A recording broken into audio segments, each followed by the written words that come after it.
is my pretzel tree. So for my tree, it's very important through trial and error to put the toothpick in first and then put the pretzel on the toothpick. I gotcha. The other way around, you poke your finger a lot. That's not fun. That's not fun. That's no fun. And so I took a star cutter and I cut out little stars. Of cheddar cheese? Of cheddar cheese. Cheddar cheese What stars. goes better with pretzels than cheese? And so then I just fasten them with a little toothpick, and then I just put them right in.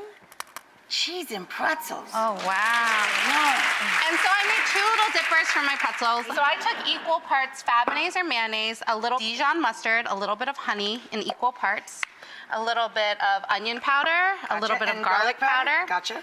and a little bit of red pepper flakes because I like a little heat. And then to make mine a little bit different, I put a little whole grain Dijon mustard because I like the little pops. Yeah. And for my sweet dipper, I have a little cream cheese with a little bit of raspberry swirl. Yum. So I have powdered sugar and a little bit of cream cheese. I'm gonna mix that together. A little bit of vanilla, a little bit of freshness from some lemon. Everybody here loves lemon. And then you take your favorite jam. For me right now, it's red raspberry because this baby loves Because that baby wants raspberry. Usually I'm a strawberry girl, but right now, and then I just gonna... And you swirl.